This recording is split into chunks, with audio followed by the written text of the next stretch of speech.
জয় হিন্দ জয় ভাৰত স্বাগতম জনাইছোঁ অন্য এক নতুন ভিডিঅ' লগত বন্ধুবান্ধৱীসকল বিদ্যুৎ বিভাগৰ ফালৰ পৰা নতুনকৈ পদ মুকলি হৈ গৈছে প্ৰায় ৫,০০০তকৈ অধিক নতুনকৈ পদ মুকলি হৈছে বৰ্তমান সময়ত এপ্লাই অনলাইন হৈ আছে অৰ্হতা ইয়াতে 10 পাছ 12 পাছ গ্ৰেজুৱেট লেভেললৈকে ইয়াতে পদ মুকলি হৈছে বয়স আপোনালোকৰ 18 বছৰ বা 30 বছৰ নৰ্মেল দিয়া হৈছে আৰু কিছু কিছু কাষ্টৰ কাৰণে এজ ৰিলেক্সেশ্যনো আছে তো ইয়াতে আপোনালোকৰ দৰমহা কিমান হ'ব কোনটো বিভাগত কিমান পদ মুকলি হৈছে তো সকলোখিনি সবিশেষ জানিবলৈ আপোনালোকে ভিডিঅ'টো অকণো স্কিপ নকৰাকৈ শেষলৈকে চাব আৰু লগতে যদিহে মোৰ চেনেল আপোনালোকে প্ৰথমবাৰৰ বাবে ভিজিট কৰিছে তেনেহ'লে প্লিজ চেনেলটো সাবস্ক্ৰাইব কৰি লব আৰু কাষতে থকা বেল আইকনটো প্ৰেছ কৰি দিব যাতে এনে ধৰণৰ জবছৰ আপডেট আপোনালোকে সদায় পাই থাকে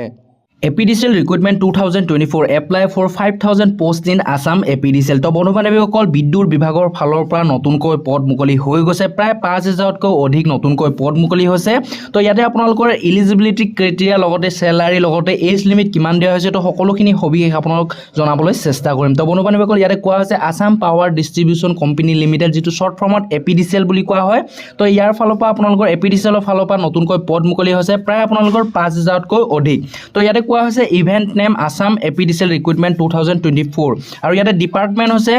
পাৱাৰ ডিপাৰ্টমেন্ট আসাম আৰু অৰ্গানাইজ কৰিব এই পদসমূহ APDCL AEGCL লগতে APGCL ফালৰ পৰা এই পদসমূহ অৰ্গানাইজ হ'ব লগতে এক্সামটো কণ্ডাক্ট কৰিব SLRC ৰ ফালৰ পৰা আৰু ইয়াতে পদ মুকলি হৈছে অফিচ কাম ফিল্ড এছিষ্টেণ্ট ড্ৰাইভাৰ আৰু সহায়ক পদ ইয়াতে মুকলি হৈছে প্ৰায় 5,০০০তকৈ অধিক আৰু ইয়াতে টোটাল ভেকেন্সি আছে 5,000 আৰু ইয়াতে এলিজিবিলিটি ক্ৰাইটেৰিয়া আপোনালোকৰ ইয়াতে এডুকেশ্যন কোৱালিফিকেশ্যন বিচৰা হৈছে 8 পাছ 10 পাছ 12 পাছ আৰু গ্ৰেজুৱেট লেভেললৈকে ইয়াতে পদ মুকলি হৈছে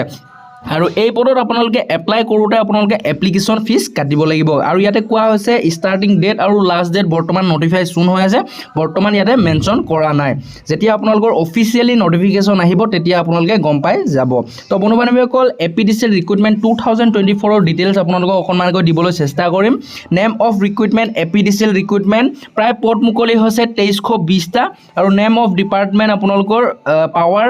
ডিপাৰ্টমেন্ট আসাম ইয়াৰ পৰা আপোনালোকৰ পদ মুকলি হৈছে অৰ্গানাইজ কৰিব Assam power distribution company limited APDCL ফালৰ পৰা লগতে আপোনালোকৰ পোষ্ট নেম হৈছে AAO যেটো শৰ্ট ফৰ্মত AAO বুলি কোৱা হয় এছিষ্টেণ্ট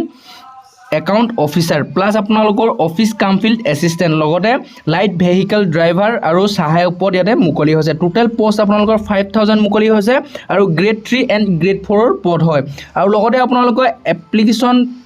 প্ৰসেস যেটো আপোনালোকে এই পদৰ কাৰণে এপ্লাই কৰোতে আপোনালোকে অনলাইন যোগেদি ইয়াতে আবেদন কৰিব লাগিব আৰু পে স্কিলৰ কথা ক'বলৈ গ'লে বৰ্তমান ইয়াতে মেনশ্যন কৰি দিয়া নাই পে স্কিলৰ কথা আৰু এই পদত আপোনালোকে এপ্লাই কৰোতে কেটেগৰী ওয়াইজ আপোনালোকে ফিজ কাটিব লাগিব তো জেনাৰেল কেটেগৰী সকলে এপ্লিকেশ্যন ফিজ কাটিব লাগিব 297.20 रुपीस লগতে OBC SC আৰু ST ক্যান্ডিডেট সকলে 197.20 रुपीस আপোনালোকে ইয়াতে ফিজ কাটিব লাগিব লগতে BPL যি সকলৰ আছে সেই সকলে ইয়াতে 47.20 रुपीस আপোনালোকে এপ্লিকেশ্যন ফিজ কাটিব লাগিব লগতে PWD যি সকল ক্যান্ডিডেট আছে সেই সকল ক্যান্ডিডেটে 47.20 रुपीस আপোনালোকে এপ্লিকেশ্যনৰ ফিজ ইয়াতে কাটিব লাগিব আৰু ইয়াতে আপোনালোকৰ মিনিমাম এজ লিমিট আপোনালোকৰ ইয়াতে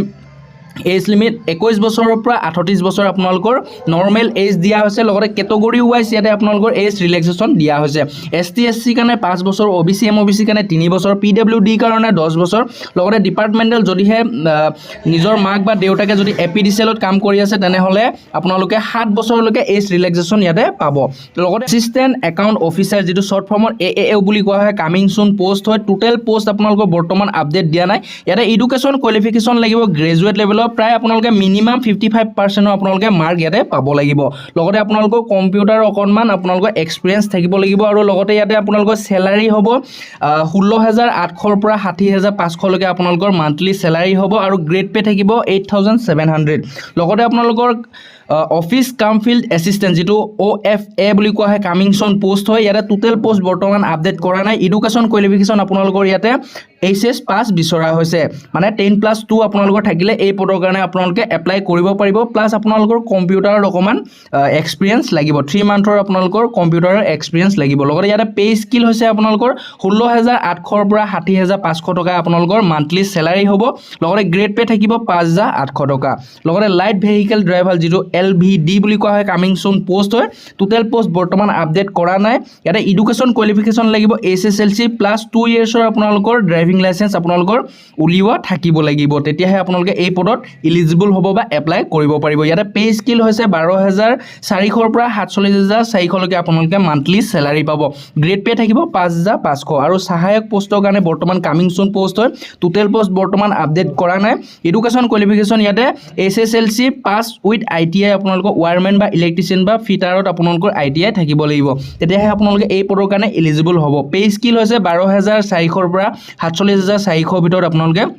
মান্থলি চেলাৰী পাব। গ্ৰেড পে থাকিব 5,500। তো বন্ধু বান্ধৱীসকল, যদিহে আপোনালোকে APDCL এই পদসমূহৰ কাৰণে আপোনালোকে এপ্লাই কৰিম বুলি ভাবিছে তেনেহ'লে এপ্লাই কৰিব পাৰিব। কিছুদিনৰ পাছতে আপোনালোকৰ এই পদসমূহ মুকলি হ'ব। কাৰণে ইমানে, যদিহে ভিডিঅ'টো চাই ভাল পাইছে তেনেহ'লে প্লিজ এটা লাইক কৰি দিব, লগতে শ্বেয়াৰ কৰিবলৈ নাপাহৰিব। নিজৰ বন্ধুবৰ্গৰ হয়তো আপোনালোকে এই ভিডিঅ'টো শ্বেয়াৰ কৰিব, যাতে সকলোৱে গম পায় APDCLৰ ফালৰ পৰা প্ৰায় 5,000কৈ নতুন পদ 2024 চনত মুকলি হ'ব। তো বন্ধু বান্ধৱীসকল, আজিৰ কাৰণে ইমানেই। জয় হিন্দ, জয় ভাৰত, জয় অসম।